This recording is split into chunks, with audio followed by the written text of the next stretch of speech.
I love a good crime thriller or psychological thriller or even like a cozy mystery, just like any kind of book like that. I absolutely love it. They are easy to read. There is something satisfying about knowing the bad guy gets caught at the end. I usually enjoy a good ridiculous plot twist every now and again because you know me, I'm a big soap fan. I love my EastEnders. Give me that in a crime novel. Love it. Cheesy, dramatic. It's a lot of fun, isn't it? It doesn't necessarily have to be believable, just good camp fun.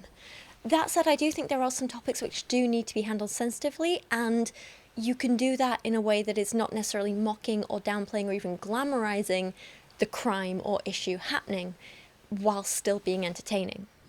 So the past few years I've been hearing about kind of like a new massive big name in the thriller genre of books, and that is Freida McFadden. And I was like, oh, okay, I'm seeing her on a lot of lists, I'm seeing her name everywhere, I'm seeing just a ton of books out, let's give her a try. I started with The Housemaid, in which every female character was dripping in internalized misogyny, and the twist was, lol, this woman's not crazy, she's just the victim of domestic violence. Bet you didn't see that coming. And it felt a little insensitive. I found the writing average at best, although it was quick and easy to read, but I didn't particularly enjoy the plot, setting, or characters. Still, I was like, you know what, she's not as bad as, for example, Colleen Hoover or Penelope Douglas by any means, so let's give her another try. Maybe I just picked a bad book, you know? So this time I picked a standalone novel of hers, titled The Teacher, and this one was worse. This one made me so damn angry I had to make a video about it. I have thoughts, I have feelings, I just cannot handle this book. The Teacher and The Housemaid have very similar setups in that the majority of the book is told from the perspective of two women. Or rather, the teacher is not so much two women, but a woman and a young girl. And these two female characters are pitted against each other by an awful man, and everyone does awful stuff all the time, and this book seems really confused about whether it is romanticising or condemning grooming. It cannot make up its mind. Today we're going to be looking at the book. I'm going to be giving you a quick overview of the plot, talking about the characters, talking about what I liked about it, what I didn't, and how it's a very confusing experience which ultimately left me quite angry. Before we get into that though, I just want to say a huge thank you for all the support on my last video because it was overwhelming and it was really, really damn lovely, and there was some amazing feedback from people, so I just have to thank you. I've been in a little trough with my videos recently, and that was a really nice little way out of that, and a little positive thing, and yeah, thank you. The important thing to say before we start is, one, this video is going to cover some very, very sensitive topics around the grooming and abuse of children, so please put yourself first and only watch if you are able to. And secondly, there will of course be spoilers for this book. Many of them. All of them. So bear that in mind. Freida McFadden's The Teacher is primarily told from the perspective of two characters, neither of which have very distinct voices from each other, which is odd because one is meant to be a naive 16-year-old girl and the other a 30-year-old maths teacher. I think Freida does a good job of making the girl sound young and naive and quite immature, and yet the teacher also sounds like that at times, so that's a little annoying. First up, we are introduced to Eve and her husband Nate. Both are teachers at a local secondary school, with him teaching English and her maths. He is several years older than her, but apparently he's just super hot and all the kids have a crush on him. Eve, however, is struggling because she's just turning 30, and that's so disgustingly old. And now her husband, who is at many times described as pushing 40, is not attracted to her anymore and won't even touch her because she's so old and disgusting. Instead of having a happy marriage and trying to have the baby that she supposedly wants to have, she instead spends her time getting into debt, buying designer shoes for thousands of pounds, or dollars I guess, that she can't actually afford, and she hides them from her husband. She also seems to hate her job as a teacher, or at least gets no joy out of it whatsoever. The students hate her, she hates the students, it's all very awkward. I'm not entirely sure what she's doing with her life other than being miserable. That's her main character trait. Misery and debt. Up next we have 16-year-old Addie, who has no friends at school and some serious unaddressed mental health issues. We find out over the course of the first half of the book that in the last school year, Addie became really obsessed with one of her male maths teachers, a 50-something-year-old man called Art Tuttle, who she saw as a sort of surrogate father figure. Her and her mother would often go round to the Tuttles for dinner at the Tuttles. Art and his wife joined them for dinner, and Addie kind of got obsessed with him to the point where she literally stalked them and would just turn up outside their house and watch them going about their business, watching them through the kitchen window as she camped out in the garden. She got caught doing this and it all got blown out of proportion, and instead of people saying, "Oh God, Addie, are you okay? Let's get you some therapy," everyone jumped to the conclusion that, there must be a sexually explicit relationship going on between this 50-year-old man and, at the time, 15-year-old girl, and then he lost his job and everyone blames her for it and is mad about it, and half the people think she was sleeping with him and the other half think she lied about it just to be malicious and whatever, but in reality she just didn't say anything. She was like, nothing happened, and no one believed her. And now, like several months later, instead of getting this child the therapy that she clearly so desperately needs, either because she was abused or she is a stalker, it's the latter, either way she needs help, but everyone is just trying to brush it under the rug or bully her for it, and that goes for adults and students alike. In particular, one student, Kenzie, is relentlessly bullying her in the meanest ways, which genuinely gave me anxiety to read. It's a really, really disgusting portrayal of bullying that is quite accurate, but it gave me a lot of anxiety. Eve, the maths teacher, was good friends with Art, and so she blames Addie for him losing his job and turning to an alcoholic, and now she resents the fact that she has to teach Addie this year in her class. Addie also hates Eve because she thinks she's a mean teacher who isn't interested in her job, and to be honest, she's right. Addie also struggles with maths in general, so that's the thing. In the very first few chapters, Frieda is setting up the narrative of this whole book, which is basically setting up these two women, or rather a woman and a young girl, who should be supporting each other. Or again, rather, this adult woman should be supporting her young, vulnerable student, who is very likely mentally ill. But instead, she sets them up to be fighting each other over a man. And this continues throughout the book. They just fight over men throughout the whole book.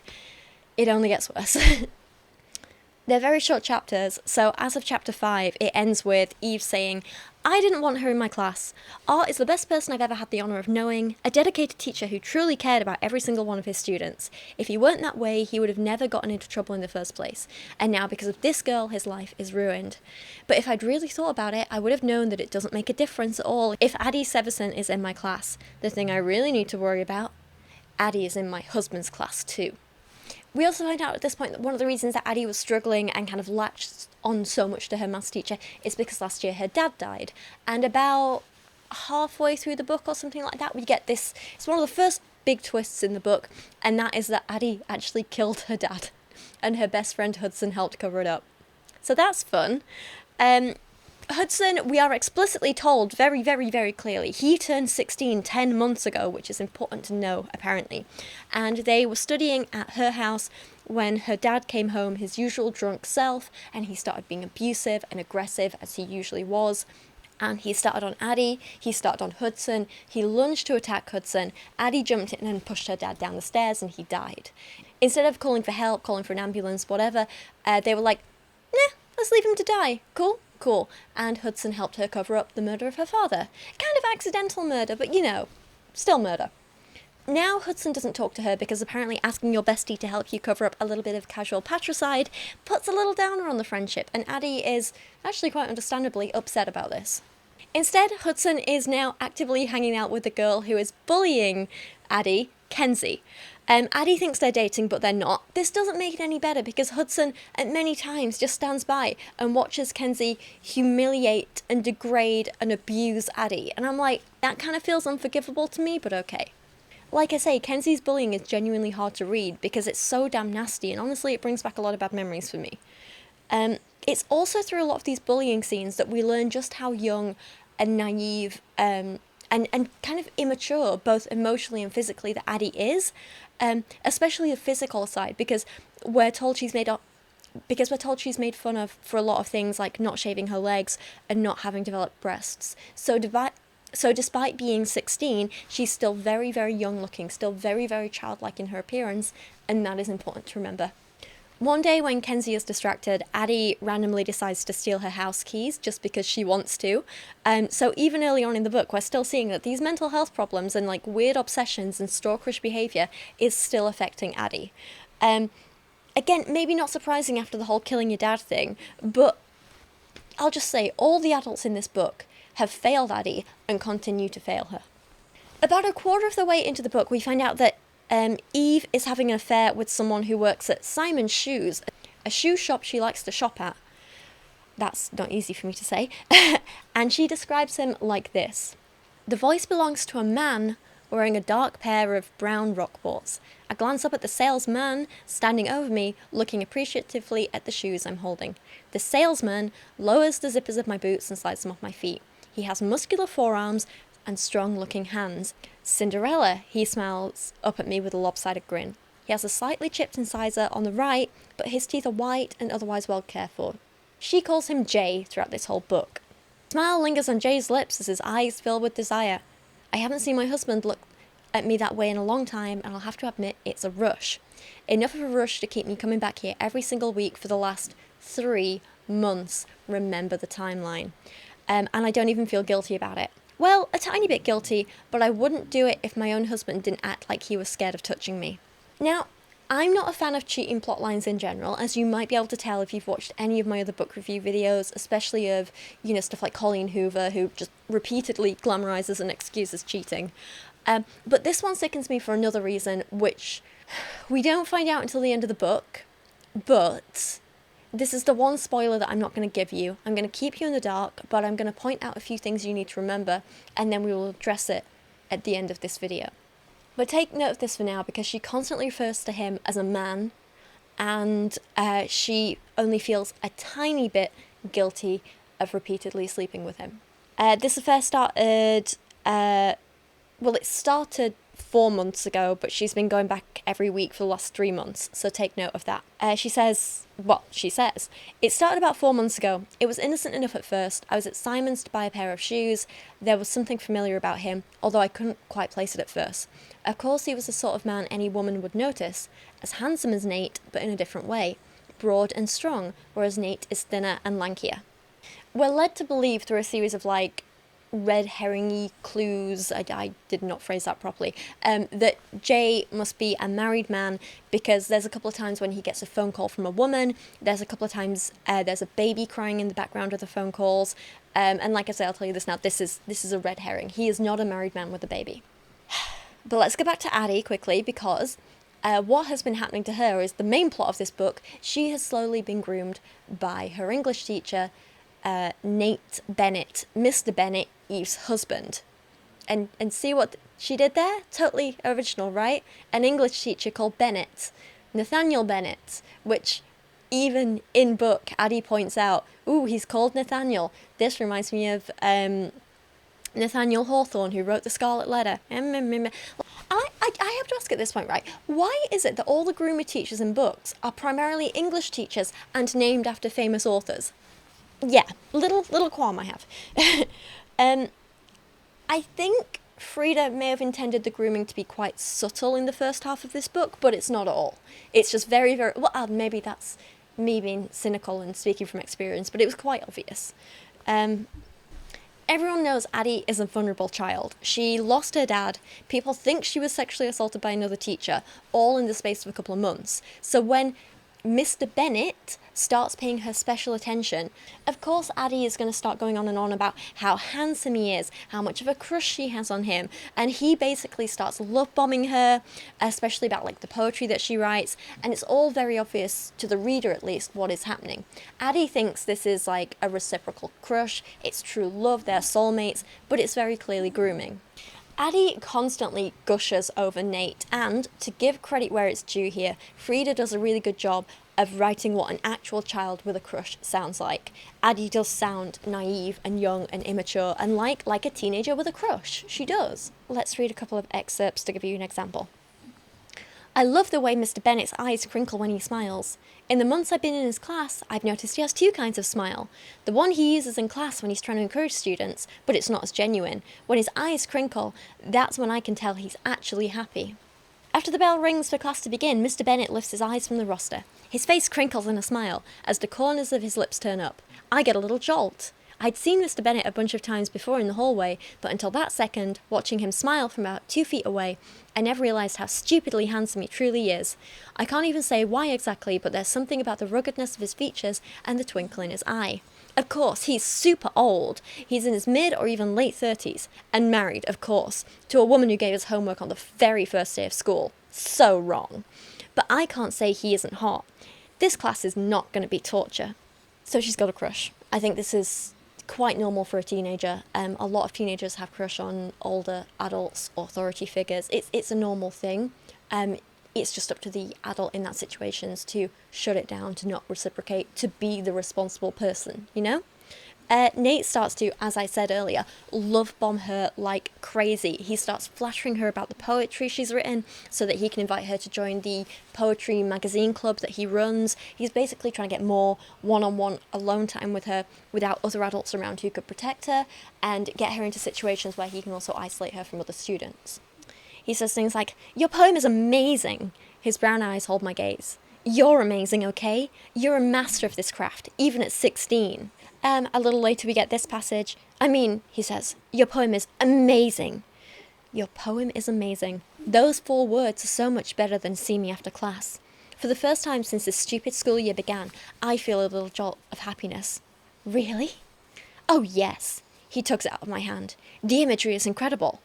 His fists a volcano spouting lava from her lips with each blow. Addie, I was so moved. It's a lyrical masterpiece. Thank you. I dropped my eyes, trying not to think of my inspiration, all the nights when my dad stumbled home drunk and angry. I appreciate that. Like, there's encouraging, and then there's this. He's read this poem, he knows she was an abused child, so he knows she's vulnerable and therefore an easy target for him, and now he's just going over the top with the love bombing. Typical grooming. And it works because, as Addie says, Mr. Bennett is kind, pretty much the only person to be kind to me this year, including the teachers. He's not trying to make me feel like a loser, which I appreciate, even though I am a loser. I'm sure he's never had problems like this when he was in high school. You see where this is going. It's around this time he starts to really widen the divide as well between Addie and his wife. He knows that Addie's in his wife's class, so they could have a good teacher and student relationship. They could have a trusting relationship, but he doesn't want that because he's grooming this child. He can't have her feeling trust in his wife, so he has to cause that divide between them to widen further. As a result of this, we get a hell of a lot of internalized misogyny from Addie, which is so common amongst every woman character I've read in a Freida McFadden book so far. And it's just uncomfortable at this point because it kind of feels less about oh, these are flawed characters with flawed views, and more like, wait, this is happening to every single woman character. Is this just how Freida McFadden feels about women? And that's a little concerning to read. Addie says things like, she really is strict and she doesn't have much patience for kids who don't get the material right away, but the worst thing people say about her is they don't get why Mr. Bennett married her. He's the hottest and most beloved teacher in the school. Mrs. Bennett is pretty, I guess, although not on the same level as her husband, and she's definitely not beloved. In fact, she's kind of she's a bitch. There, I said it. And like I say, Nate furthers this divide. He puts his wife down in front of this child that he's grooming. My wife is very concrete, he says. She's only interested in logic and reasoning. She isn't a dreamer like we are. For her, words only serve a utilitarian purpose. And you see there at the end, Nate is creating this us versus her situation to isolate Addie further. She's not like us. She doesn't get you like I do. No one gets you like I do. We've got something special. It's also at this point that he tells her that he's going to enter her poem into a national poetry competition, but what we don't know yet is that he's promised the same thing to another girl, another student, and uses this contest as a way to kind of drive a wedge between them by lying to them both, so they both kind of turn on each other, again isolating Addie from other students who might be there to help and support her. Addie, being an unhinged child with mental health problems, also starts stalking Nate and Eve at this point, and she spends some evenings in their yard watching them, just as she did with Mr. Tuttle the year before.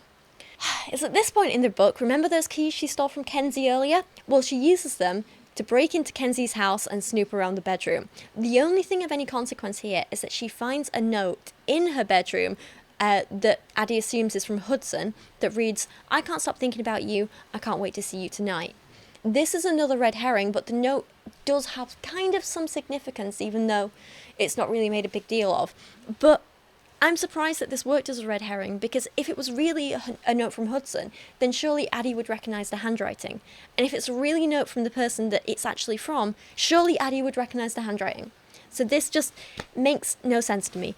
No, we've got to keep Addie dumb to further the plot, apparently. But other than this, absolutely nothing happens. It's just a couple of chapters kind of wasted because she doesn't get caught, she doesn't really find anything interesting, it doesn't change her worldview. There's no consequences of this trip at all. Everything else that happens in this book could have happened without this happening. Does that make sense? Yeah, that makes sense. It's just kind of page filler that mostly just shows Addie's poor mental state, but we already have so much of that in other scenes, it was kind of unnecessary.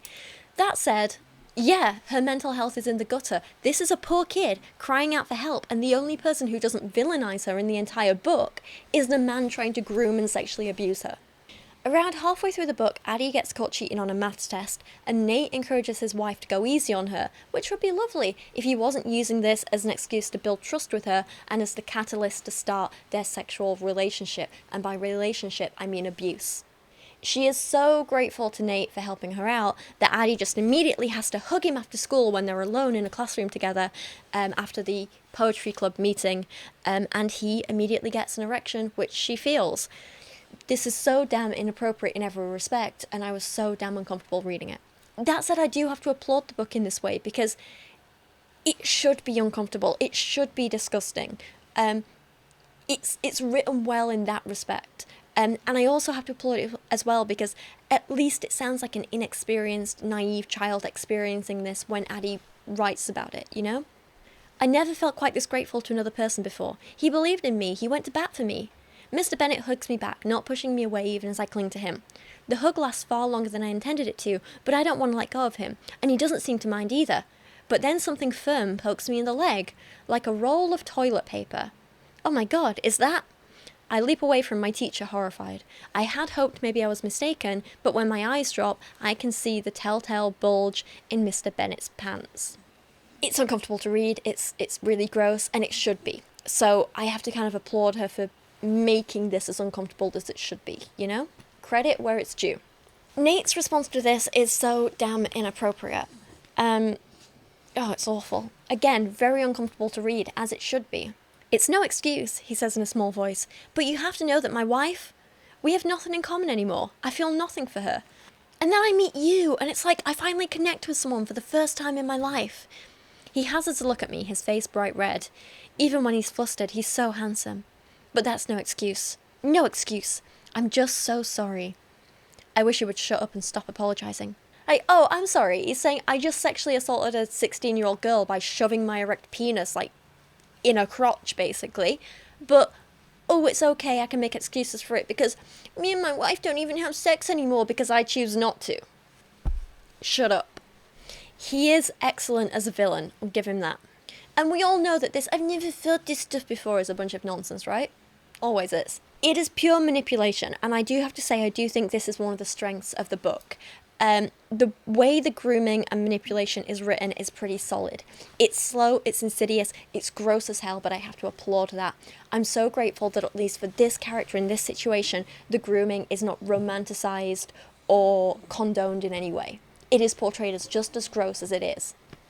The mix of Addie's naive child's voice describing Nate's love bombing and manipulation is absolutely disgusting, as it should be, and it's done very well. I've recommended other books which cover this topic before, like My Dark Vanessa by Kate Elizabeth Russell, which is a novel loosely based on the real-life experience of the author, and the memoir Being Lolita by Alison Wood. Those two books also portray the creeping manipulation of vulnerable children really, really well. I would argue that those two books do it a lot better than this Freida McFadden book, because unlike Freida, they never sensationalize this or, well... We'll see my issue with this book when we get there, trust me. The other books like My Dark Vanessa and Being Lolita do not do that. I also have to admit, for all I can give credit for Freida's writing and be like, this is good, this is good, this is good, I am a little dubious, because while I want to applaud what she's doing here, specifically in regards to presenting the grooming, I'm also aware there have been a lot of accusations of plagiarism against her in regards to a lot of her books. In fact, nearly every single one of her book, there are claims of plagiarism. Some very credible accusations have been made which have seen her lift whole characters and plot lines from other books and basically just repackage them in quick, readable thriller novels. I've not yet read these Freida McFadden books, so take what I'm about to say with a pinch of salt, but looking at the summaries, Do Not Disturb just seems to be a rip-off of Psycho. The Crash looks to be Misery, but with added baby stealing. Do You Remember just seems to be S.J. Watson's Before I Go to Sleep. The Wife Upstairs is just Colleen's Hoover Verity, which is already a rip-off of Rebecca. And I might be off on this one, but One by One sounds just like Agatha Christie's And Then There Were None. I say this not having read the Freida McFadden books, but I've read the source material books, if that makes sense, and reading the plot summaries for these books by Freida McFadden, I was like, oh, that's just these books that I have read, you know? Anyway, you also have to admit that there are some major similarities between The Teacher and especially My Dark Vanessa. So, of course, when I make that claim, this also gets more complicated because even My Dark Vanessa has had plagiarism accusations against it, with Wendy Oates, author of Excavation, a memoir, claiming that Kate copied her book. However, that again gets more complicated because this plagiarism accusation led Kate having to come out and say that her novel wasn't copied off Excavation, it was written based on her real life experiences, which kind of leaves a bad taste in my mouth because no one should be forced to publicly open up about their trauma like that against their will, not in their own time. Like, Kate wasn't ready to talk about this publicly and what happened to her publicly, so she wrote it as a novel. She wanted to get the experience out there and allow other people to relate to it and, you know, talk about the kind of closure she was getting, but she didn't want to say this happened to me. She didn't want to write it as a memoir because she didn't want to open up. And then someone was like, you copied me. So she was like, whoa, okay, well now I have to open up. And it kind of felt like outing someone against their will, but trauma. And that left a bad taste in my mouth. But I do understand that plagiarism is a very serious accusation, and there are people who do plagiarize. And I can understand if you see a book similar to yours, you might be like, whoa, okay, this isn't all right. So it did need to be addressed. It's a complicated situation. I also think it's very difficult because unlike, you know, something that is very specific, like the plot of Misery, for example, like that's not based on anyone's real life experience. That is a completely made up thing. So when you have another author come along and basically lift that entire plot from the snowstorm and the car crash and the being taken out, all of that, right? That's very clearly a copied storyline. However, when we're talking about something like this that does happen scarily regularly in real life, I think there's forced to be some similarities in the books written about it because so many of the predators in these situations do use the same grooming tactics and manipulation. They do target the same kinds of people. So of course there's going to be similarities and overlap, and that doesn't necessarily mean plagiarism, it just means people had the same experience, you know? That said, I'm not going to comment too much on the My Dark Vanessa Excavation situation because I still haven't read Excavation even though I really want to. It's on my list. I just didn't quite have time to do it for this video because I was on a deadline with this. I want to try and get this out by the end of the month. But I am going to read it. I've been meaning to for ages. But let's look specifically at the Freida McFadden thing because this I can comment on because I have read both these books now several times. So, The Teacher, My Dark Vanessa, and also Being Lolita, we're going to talk about that. I've read that several times as well. All three of these books open up with teenage girls feeling isolated from their peers and being excluded for various reasons. The reason from their isolation differs ever so slightly from book to book, but it all leads to basically the same situation. Both The Teacher and My Dark Vanessa have the young girl getting closer to their English teacher by joining a literature-themed club that they run after school. Being Lolita kind of has it where she gets close to him by, like, joining him for like creative writing after school, but it's not a club, it's a one-on-one thing, so again, similarity there. The Teacher, My Dark Vanessa, and Being Lolita all have the young girls say that they hate maths, but love creative writing, especially poetry, and so on and so on. I could go through the whole books, but you get the idea. As I said, in all of them, the grooming follows a very similar pattern. Identifying a vulnerable young girl, the girl opens up about feeling alone and not having many friends, the English teacher starts subtly complimenting her, gaining her trust, and slowly manipulating her over time, it slowly builds to a sexual relationship, and so on and so on. So there are similarities. I felt that was important to point out because plagiarism is a major problem, and I'm not saying that Freida McFadden did plagiarize either of these books, I'm just saying there is a pattern of her lifting stories and plot lines and characters from other famous best-selling novels and profiting off that without changing much, and I can see that that might also be the case here.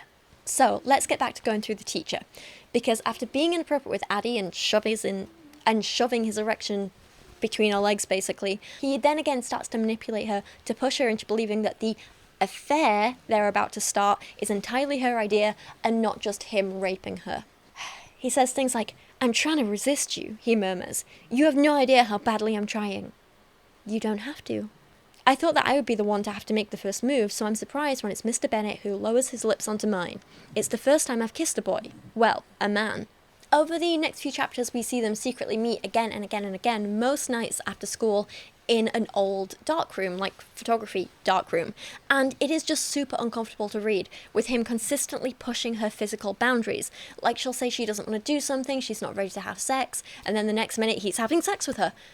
And she's just kind of like, is blank and goes along with it because, well, he wants this, he knows what he's doing, who am I to say no, we're in love, we're soulmates, and she just lets him. It's just several chapters of, and let's call it what it is, child rape. And he makes her feel like this is all her fault and repeatedly lies to her with passages like, "Sorry, it's new territory for me. Honestly, I feel like a bad person. I'm your teacher." "I was the one who made the first move," I point out. "You told me to go away." He lets out a long sigh, taking his eyes briefly off the road to look over to me. "I married Eve because it was expected of me to settle down. I never met anyone genuinely special before. And now I'm 38 and I'm meeting my soulmate for the first time. And she's only 16. He grimaces. "How cruel is this universe?" He just called me his soulmate. It's wild because I feel the exact same way, but I would have thought I was imagining it if he hadn't said it. It is absolutely infuriating to read, as it should be. And again, I have to applaud Frieda for showing how real teenagers often react in this situation, and how the predators try and romanticize their abuse, and act like this is new, this has never happened before, it's just because you're so special. He even gives her a poem which he supposedly wrote for her. It's so bad, it's really bad. "Life nearly passed me by, then she, young and alive, with smooth hands and pink cheeks, showed me myself, took away my breath, with cherry red lips, gave me life once again." Major, creepy, humber, fetishizing children vibes, right? Like, we, the reader, can see all the red flags in this, yeah? But it's not surprising that a manipulated child can't. I also like that this was absolutely foreshadowed earlier in the book when Eve told us Nate has always fancied himself a poet. He published a book of poetry several years ago, which his parents bought, as well as about 5 friends, and I'm fairly sure that's it. Maybe it was different in Shakespeare's time, but there's no money these days in being a poet. Still, it was romantic when we were first together. He used to write poems for me, about me, and then he would recite them for me in some utterly romantic location, like while drifting along the lake in a rowboat. It made me feel like I was a goddess, the sort of woman worthy of poetry being composed about her. I saved a few of them. I keep them in a shoebox in the back of my closet. I used to reread them all the time, but I haven't in years. It makes me depressed to look at them now. Nate hasn't written a poem about me in a long time. I'm beginning to think he never will again. So we already know that, like, he's done this before for other women and girls, and, like, it's not genuine, it's whatever. A little later in the book, Kenzie actually sees this poem and the bullying gets more intense from her. Remember this? Addie continues to stalk Eve and Nate, and one night Eve actually catches her outside watching them, and this is where everything starts to blow up, right? Eve obviously reports this, and Nate goes into full damage control mode, manipulating Addie into not saying anything about his abuse, their relationship, by sending her messages like, "Deny everything, my entire life is in your hands." And she does. She lies for him repeatedly, because that's what grooming victims do. You can't blame her in this. And in return, for, saving him from jail, she finds out that Nate lied to her about the poetry competition. He says they have to cool it between them, and instead of blaming him, she blames Eve for everything, because in Freida McFadden books, when a man behaves badly, women blame each other. Women fight each other because of the man's actions. He initiates a break between them, saying it's only temporary, don't worry, they can be together again soon, and they share a goodbye kiss. However, what they don't realise is that Eve has witnessed this kiss, and now she's like, that bastard is cheating on me with her. Really? That's your response? Not, oh my god, she's a child, my husband's a predator?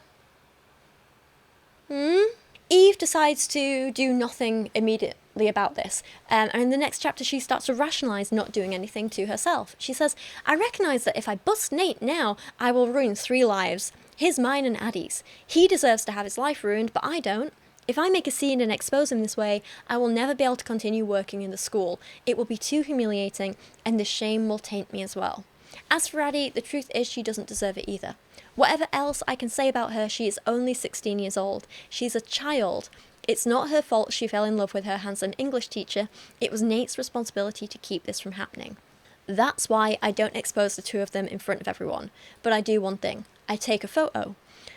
The age of consent in the state is 16, so Nate won't go to jail for this. It's not statutory rape, but his teaching career will be over. Quick question. Don't know what state this is meant to be set in, we're never told.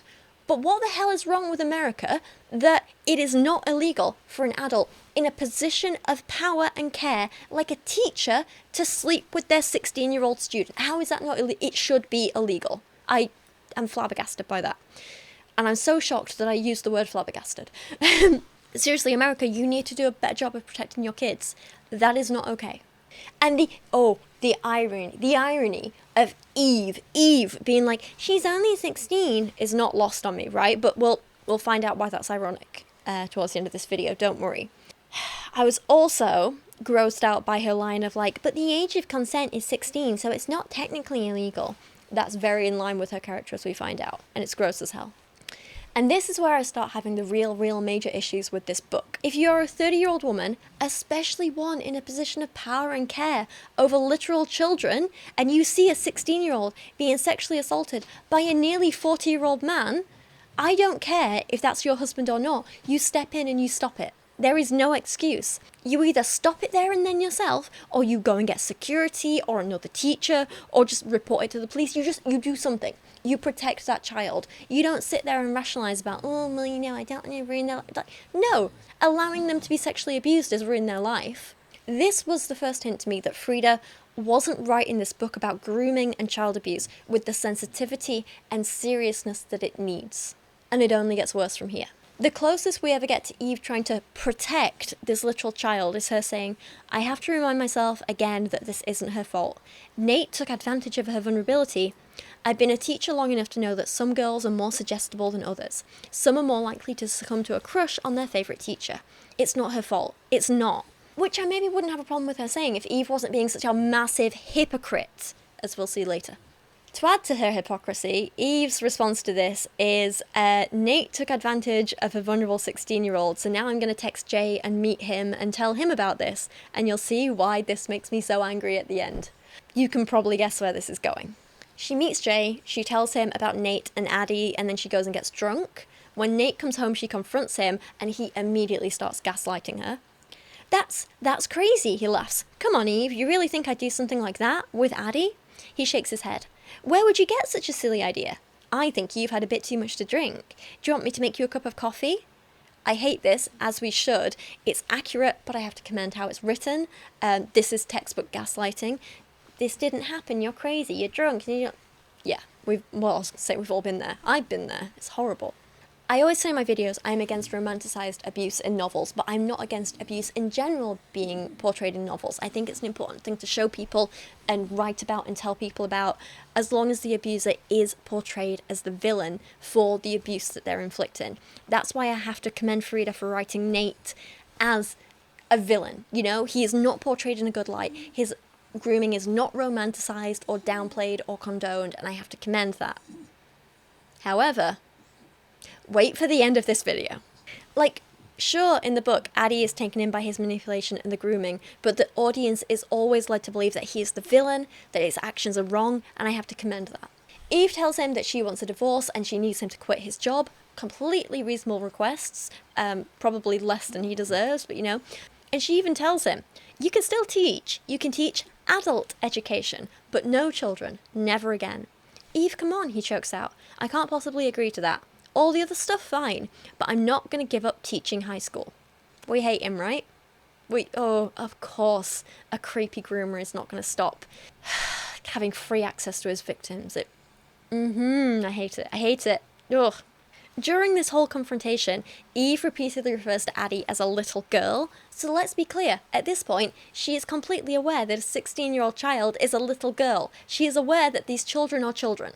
She is aware that teachers should not be sleeping with 16-year-olds, and if they do, they should never be allowed to teach around children again, and be around children again. She is aware of this. She says this. Remember that. Nate storms out of the house and texts Addie that Eve knows, and Addie reacts like a typical child. Again, this is well written for a child. This is how a child would react. Again, that's commendable.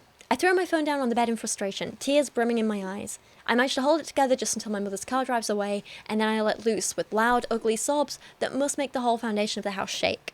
I love Nathaniel. I love him so freaking much. It's almost painful. There are lots of people out there in the world who are dating or married, but I'm fairly sure he and I love each other more than any of those people. They don't have the connection that we do. Yes, he's a lot older than me, but that doesn't matter. What we have surpasses age. He's never had that connection to his wife. He married her just because he felt that's what you're supposed to do in life. And now she's the one controlling him, controlling us. It's so unfair, I want to scream. Again, I like how accurate this is. This is how a child would respond. This is how a child would react. It's believable. Yeah, great.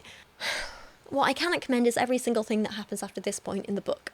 It turns into a typical, ridiculous, unrealistic thriller, and then we get, the last twist. We'll get there. And again, I love a camp thriller. I love silly, over-the-top drama. I think it can be really fun in a quick thriller book like this. I just feel like in the context of what the rest of this book is about, it feels a little out of place and inappropriate. But so Addie, being a mentally unwell child, goes around to confront Eve, and we get scenes like this. "We're in love, Mrs. Bennet. I'm sorry." "Addie, this girl is so far gone.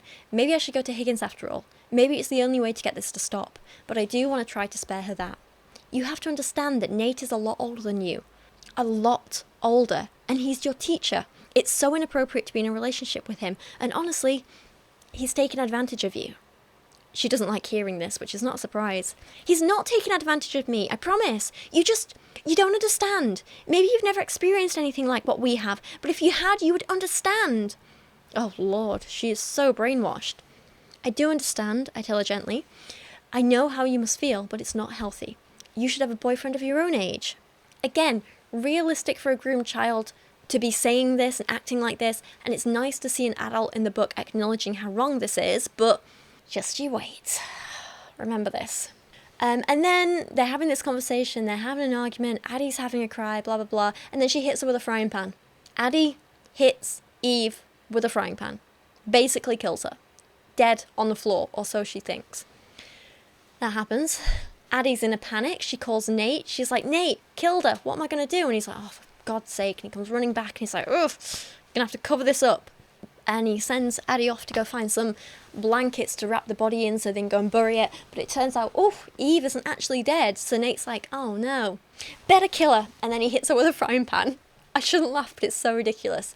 So we get the fake death, the frying pan. She's had 2 hits around the head with the frying pan at this point. They definitely think she's dead. And oh God, it's giving Chrissy Watts making Zoe think that she's the one who killed Dirty Den in EastEnders. But maybe that's just my age showing. So anyway, Nate comes up with this plan to get rid of the body. They bundle up Eve's body. They take it out to a pumpkin patch, which is like an hour away from everything. And then Nate is like, "Come on, Addie, kid. Dig a hole. Dig a grave. I'm the grown adult here, but you dig the grave." And then he's like, "Oops, by the way, be right back." And then he just disappears off. And he drives off, and he leaves Addie in a pumpkin patch an hour away from home with no car, no way of getting back, and a dead body to bury. And she's like, "He'll be back. Yeah, he'll be back. Don't think he's coming back." And then she panics. So she's all like, no, how could he do this? I thought he loved me. You know, as you would be, I guess. And she's like, last resort, I'm going to call up Hudson. It's 3 a.m. at this point, and he's like, "Oh, okay, you're like an hour away. I'll be there in an hour." And then they have to drive an hour to drop her off home. It's the whole thing. And I mean, he's already helped to cover up one murder, right? What's the second one between friends? So the next day, we get some chapters from Nate's perspective, not many, but a couple, and he puts his plan into full swing. He's basically like, right, I'm going to report Eve missing, I'm going to pretend to be like the upset husband, and the idea is he's trying to frame Addie for her murder, so he can just get away with everything, and everyone will be like, "Oh, she's a crazy girl, it's okay, she killed her, because she was crazy, blah, blah, blah." Like, it's a whole thing. Nate thinks he's like super smart and charming, so he can get away with everything, but thankfully the police officer is like, bit fishy, mate, and she starts like digging around a bit more. Nate, though, is so arrogant and creepy that he's even sexist and creepy towards the police officer. He says this at one point. "The detective is petite, barely reaching my chin, and she has to tilt her head to look at me. If she pulled her hair out of that painfully tight bun and put on a little makeup, she might be very attractive, but not at all my type. Why? Because she's an adult? Gross. So like I say, Nate is trying to pin everything on Addie and be like, oh, she's crazy, she probably did it, and like he's obviously been setting her up the whole time, and I get it, I do, and it's a thriller, and you want to be over the top, and it's like, but I also feel like we can villainize a child predator for being a child predator without having to add the whole murdering his wife and pinning it on a child thing on top of that. I feel like you're kind of undermining the seriousness of his other crimes with this, you know? Meanwhile, someone is stalking him by leaving expensive shoes around his house, like a ghost with a foot fetish. I think this is meant to add like a creepy element, and I think she was going for like is it supernatural? Is it not? Is it Eve's ghost? It's not Eve's ghost. Addie, meanwhile, is just following Nate's advice to deny everything and is lying to the police, but then she gets a surprise visit from Kenzie, of all people. You know, the girl who's been bullying her relentlessly for the whole book.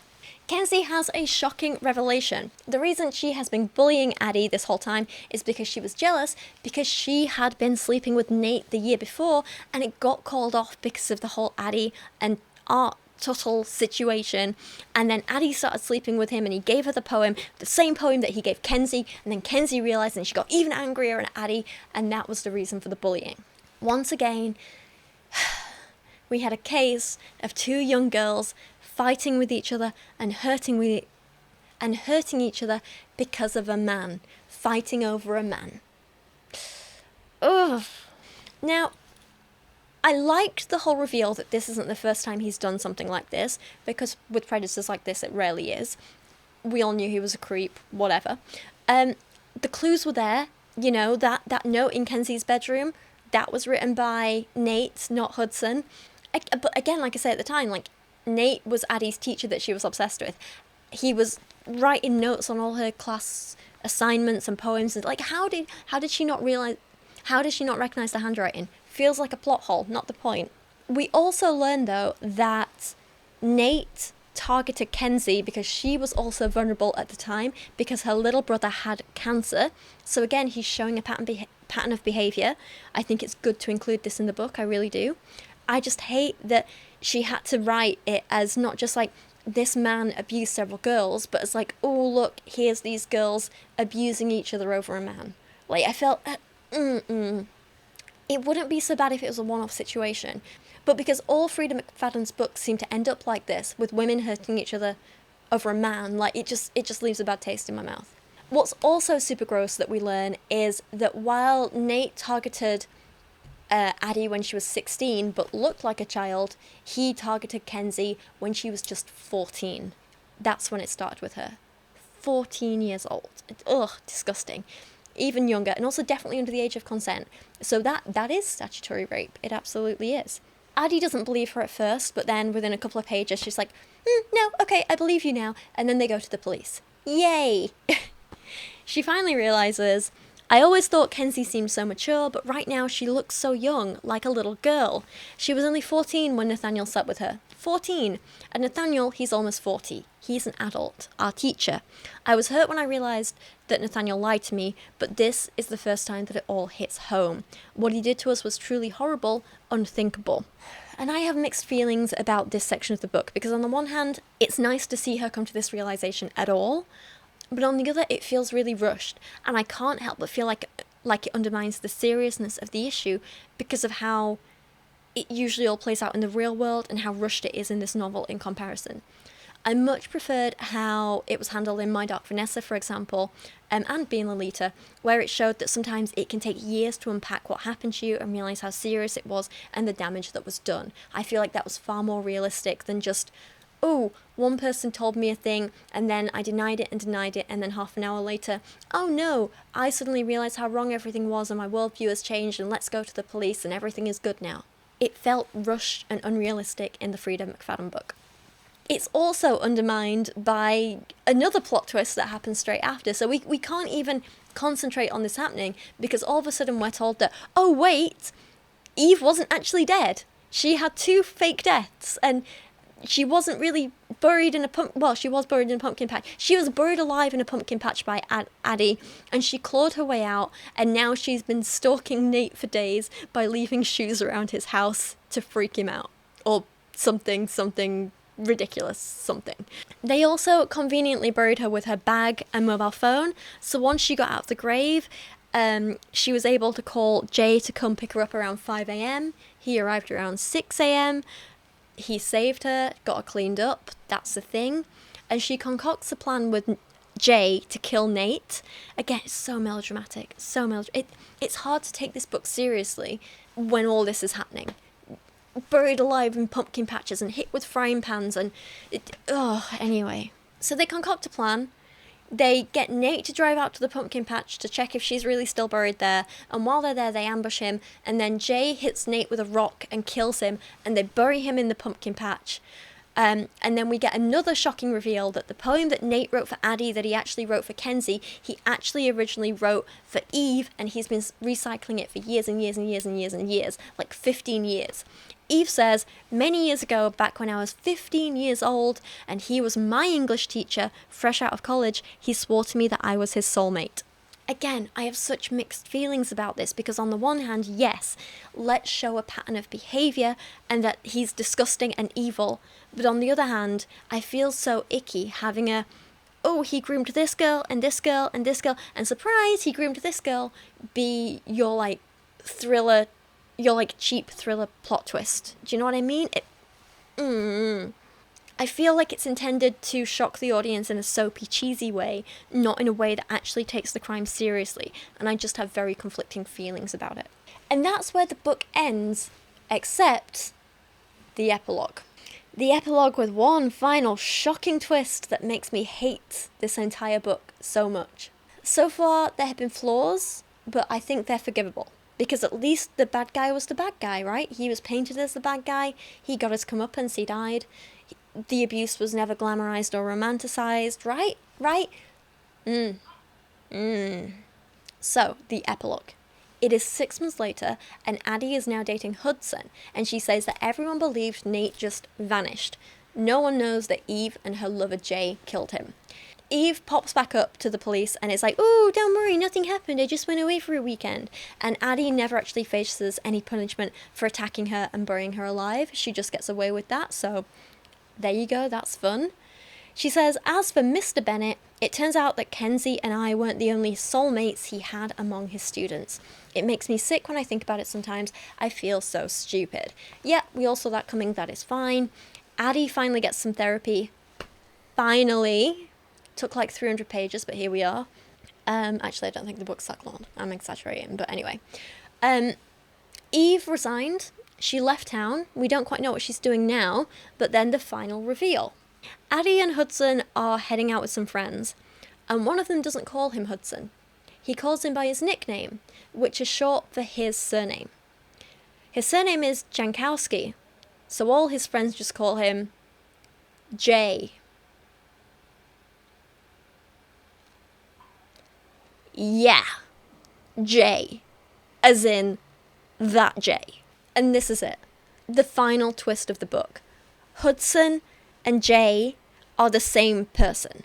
Eve's shoe shop working boyfriend, boy being the operative word here, was Hudson J. Jankowski, 16-year-old boy, child, student at her school. And they're still in touch. Yeah, they're not sleeping together anymore, they're not dating anymore, but she keeps texting him, and apparently she's so happy now, and he like gets these cutesy texts from her, and he smiles and he blushes. It's like, and even Addie is like, oh, that must be his ex-girlfriend. And to me, this undermines every single good thing that this book ever tried to do, and makes it an absolute flaming massive garbage piece of trash. Oh, I'm genuinely so angry about this. We're meant to feel like Nate is the villain because he slept with 16-year-old girls, but when Eve does it with a 16-year-old boy, that's played off as romantic and cute. He's the hero of this story. She's the hero. They're the hero. That ending to the book, she called up a 16-year-old boy to help her kill her husband, and that's meant to be the happy ending. That's the comeuppance. That's the bad guy gets everything he's meant to and the good guys get away ending. She just gets to run off into the sunset and be happy and never face any consequences for repeatedly raping a child. Eve is portrayed as the victim in all this, who finally gets revenge on her predator husband, meanwhile she was doing the same thing to another child. And listen back to some of the earlier points from this book with this knowledge now. This is the points I told you to remember, listen back to them. So when this story is happening, Hudson had just turned 16 10 months ago. Eve met him and has been sleeping with him for 4 months. That means he was only 16 and a half and she was 29, almost 30 when they met. There is not any situation in which that is okay. Look back at the things Eve said. I don't even feel a little bit guilty. Well, a tiny bit guilty, but I wouldn't do it if my own husband didn't act like he was scared of touching me. So you don't feel guilty about raping a child because your husband isn't into you. That's not an excuse. She also says at one point when they first met, he looked quite familiar. Yeah, because he's a student at the school that you teach at. And remember when she found out about Nate and Addie and her first response was, that bastard is cheating on me with her, and also the age of consent in the state is 16, so Nate won't go to jail for this, it's not statutory rape. Yeah, of course the crime to her is cheating and not abusing a child, because she's doing the exact same thing and doesn't want to admit that she's also abusing a child. And of course she's rationalising it as it's not an actual crime, it's not technically a crime here, is in other parts of the world, but it isn't here. Of course she's rationalising that because, again, she's doing the exact same thing. But just because something isn't technically a crime in one area, that doesn't make it morally right. It can still be immoral, it can still be harmful, it can still be rape. Even if it's not technically statutory rape in that state, I think it's still rape because there is no way in hell that a 16-year-old kid can consent to having sex with an adult in a position of power over them, especially when that person is a teacher. That is just not possible to consent to. And remember when she went on to say about Addie, whatever else I can say about her, she's only 16, she's a child. I have to remind myself again that this isn't her fault. Nate took advantage of her vulnerability. And the 16-year-old that you're sleeping with, is he not just a child? What about the fact that when you met him, he was vulnerable because he just helped his friend cover up a murder? And Hudson, Jay, whatever you want to call him, his character is just fine with all this at the end of the book. Addie and Kenzie and the other girls, they need therapy after everything. But Hudson, who was also raped by a teacher and helped cover up 2 murders in a year, committed one of them, he's absolutely fine. He's happy and healthy. He doesn't need therapy. He's still texting Eve and blushing and acting like everything's fine and cutesy and they're still good friends. It's like the author doesn't understand that this kind of abuse can happen to boys too, and that he was still raped. He is still a child victim in this. The author does not understand that or take it seriously. That's what bothers me. And there's other examples of this too. Remember the big deal she made about Addie just being a little girl with unshaven legs and a flat chest? Doesn't do the same thing for Hudson. She only ever refers to Hudson, this 16-year-old boy, as a man, a big, strong, muscly man. It makes me so uncomfortable. So, and the woman who kept phoning him, that was his mum and younger sibling. I feel like if she wanted to go down this route, she could have done it in a way that was sensitive, and it could have been really good. It could have been a good opportunity to show things like how the cycle of abuse can continue, you know? Eve was Nate's victim, one of his first victims, right? She was 15 when they got together, so maybe the cycle of abuse continues, and then she gets older and does it to another child, right? She was abused in this way, and now she's doing it to someone else. The film Scarborough, if you've seen that, is a really, really good example of this playing out on screen. But in order to do that and portray it sensitively and carefully and not just legitimize the abuse, Frieda would have had to write this so that we see Hudson was actually affected by the abuse and the assault, as he likely would have been in the real world. We would have had to see Eve realise that what she did was wrong and face some consequences of it. We would have at least had to see a character call it out for the abuse that it is, and not just glamorise it and make excuses. It should not have just been played off as some silly romantic fling where Addie is like, he had a girlfriend before me, and Eve is like, ooh, Jay is my big strong hero who saved the day. It's like, no, he's not a big strong hero, he's a 16-year-old boy you were raping. Eve should not have got a happily ever after. Simple as that.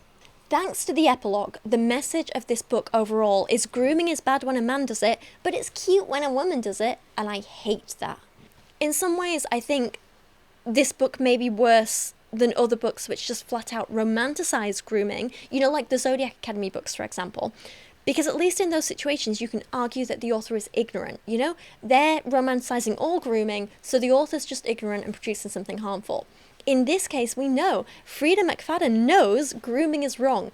She knows child abuse is wrong. She knows child sexual assault is wrong, and yet she's still trying to say, but in some cases I can justify it and will romanticize it. A teacher sleeping with a student is very, very bad, unless that teacher is female, the student is male, they initially met outside school, he looks mature for his age, then we can excuse it and blah blah blah blah. No, stop it. Without this last reveal in the epilogue, this would still not have been a good book, but I would have still had a few problems with it here and there, but nothing too major. But for me, this reveal changes everything and undermines everything good that this book tried to do at any point. And because of that, it is a massive piece of crap which is so completely dangerous and shouldn't be read by anyone. And that is the reason I will never, ever, ever, ever, ever recommend this book. That said, if you do want to read some simple, entertaining thrillers or crime dramas or anything like that, there's a couple of authors and books I'd recommend. Janice Hallett is not without her flaws, and she has a tendency to over-explain, but her books are quite fun. They're kind of modern epistolary novels with like cozy crime drama. They're fun.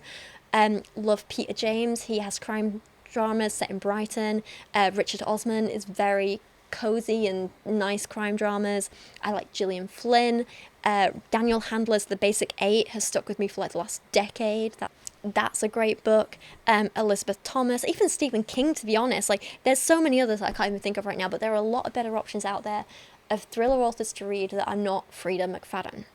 And if you want to read a book which covers the topic of grooming sensitively instead of whatever the hell this was, then I would recommend the memoirs Being Lolita by Alison Wood and Groomed by Sonia Orchard, and the semi-autobiographical novel My Dark Vanessa by Kate Elizabeth Russell.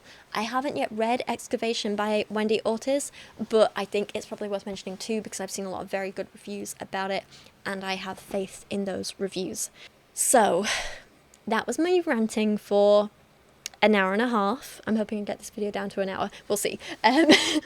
But yeah, I had a lot to say, I had a lot of thoughts, I was very frustrated by this book. Also, I was quite upset about it, so Kyra was a little bit stressed while I was filming, so if you could hear her grumbling in the background, I'm very, very sorry.